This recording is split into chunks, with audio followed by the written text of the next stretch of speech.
son named Tom. I appreciate you taking the time. Oh, no, whatever you guys need. All right, so just want to start off here and ask you about being back with New Hampshire after some time with Las Vegas. Just want to kind of gauge your feelings on that. Do you have a preference for either side? Maybe Double A's more developmental, where there's more veterans than Triple A level. You hit it right on the head. The job in Triple A is to try and keep those guys sharp for emergencies at the major league level. I absolutely love New Hampshire.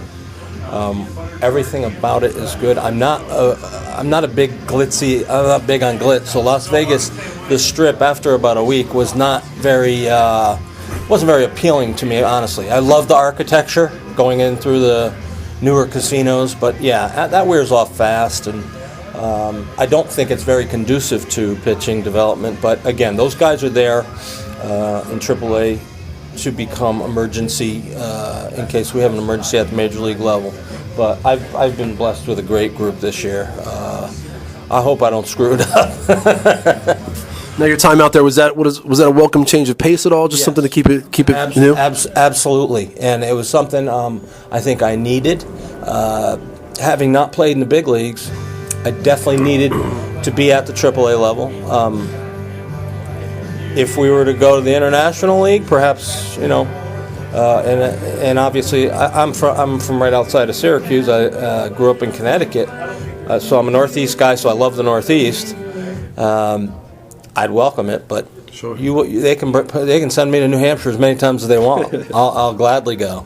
That sounds really good. Now, I wanted to ask you, maybe just bounce some names off you. Obviously, there's a great collection of pitchers with the New Hampshire club this year, and just maybe some thoughts on the following names. Just want to ask you about Hutchinson. Obviously, outstanding sinker and great late action on the ball. I think you could see from the reactions of the hitters the other night, the ball kind of got on him in a hurry, and then with that sink at the end of the pitch, he's special. There's no question. When when he develops that slider, the slider's not where it's going to be. He's going to be tough. He's going to be very tough. Absolutely. Now, a guy that was out here this weekend in Trenton and started off with a little bit of a hiccup, a little bit of a blunder, and then from there just stone cold on him. Yeah. Shut him down after the leadoff home run, Chad Jenkins. Yeah, you know what? Jenks does not think about the last pitch. The most important, what we preach, and they have executed very well, is the next pitch. That's our only thought. We can't do anything about the last one. It's over.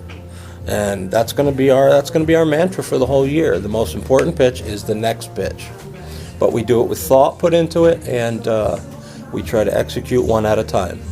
Absolutely, and another guy, another starting pitcher, a recognizable name that we're going to get to see here this weekend, Deck McGuire. Just thoughts on him? Deck, obviously a 4-pitch, sometimes 5-pitch guy. You have to respect them all because he throws them all for strikes. He's got great arm action on all of them when he's going good.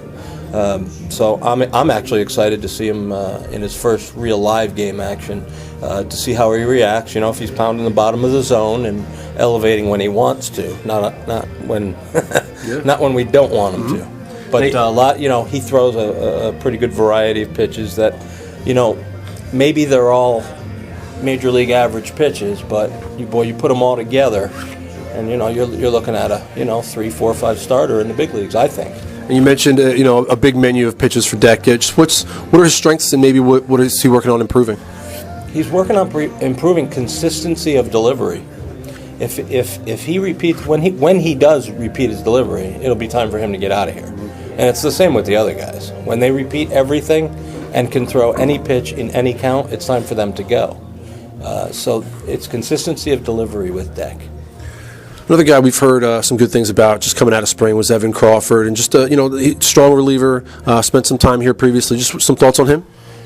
Evan's outstanding. He stayed with the big league team a long time in spring training, and it's a unique delivery. It almost reminds you of. Now I'm not putting him in Koufax's talent, but okay. When you see that down.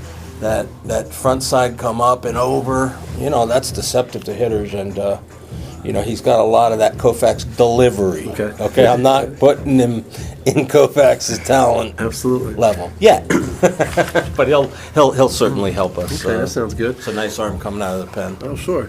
And speaking of the pen, I wanted to ask you about a guy that's kind of had a taste of the coffee, guy that's bounced around a little bit. Danny Farquhar. What are the steps that Danny needs to take to really maybe actually lock in that next level and stay? Yeah. Like everybody else at this level, it's consistency. You got to do it every time out. If a manager can't call on you and know what he's going to get, then you're not ready. And that's everywhere from delivery, arm path, finish, fielding your position, controlling the running game, backing up bases. That's a complete pitcher. Mm-hmm. Once they're complete and these things become just instinct, and they're able to slow the game down, they're ready for that level. Because that level is fast. Game gets fast on guys really quick. Mm-hmm. I mean, Drabek, you saw it. He went up in 210, and it got a little quick on him last year because he struggled. He tasted a struggle for the first time. Yeah. So, and hopefully he's back. So, hopefully he'll stick. And speaking of guys, just last thing for you, and thank you so much for your time. You guys, anything. I appreciate it. Speaking of sticking, a guy that up and down. Brett Cecil's going to join the club hopefully in the next day or two. Just talk about him, maybe what the game plan is, and just thoughts on him going forward. Well, when you see Brett, if you see Brett, he's 30 pounds lighter than the last time you saw him. Okay. So he looks like a model almost. He's lost a lot of weight and really worked his tail off in the off season. And I'm very confident. You know what? Right now, to me, I think it's an arm strength thing, and a program's been put together between our major league pitching coach, our pitching coordinator, and they've relayed it to me. And I think he's going to get I think his command is there right now. His stuff is not. I think the stuff will get better. I think he's pitching with a new body. I think we need to give him a little slack. Okay. He's pitching with a new body. 30 pounds. That's a lot. And I'm very confident that Brett will make it back, and whether it's with us or somebody else, he's gonna get back to the big leagues because his work ethic and his focus is outstanding, and he wants to succeed, and that's more than half the battle. I talked to the manager of the team, Sal Fasano, last evening, just a little, just touching on Brett a little bit there, and he mentioned something about joining the team late, taking a short bit to get his mind right. Do you think that can affect a guy when they've been up for so long and they get 2 steps downward? Do you think that's something that can impact a guy and it's tough to recover from? Well, Brett did it last year also. He came to me in Vegas. I don't think that's the greatest place to fix things. Obviously, because of the offensive prowess in that league and the thin air, and curveballs don't curve and sinkers don't sink. So, sometimes you have to reach for a little help with the pine tar and well, we won't get into that. But anyway, I think this is a better atmosphere for him to get himself right. I think, Sal, being a catcher with 13 years experience, can talk to him a little bit about his sequencing of pitches, as I will. And but I think Brett just needs to get his stuff back. And we've got to find what delivery is going to bring that, and he doesn't have to throw 92, 93. Mm-hmm. All he needs to be is 88 to 90. We'll take that, and his stuff is plenty good enough, and his intelligence and repertoire of pitches is good enough to get back to the big leagues and help our big league team. Absolutely. Thank you again for the time. Great stuff as always. No problem. I appreciate it.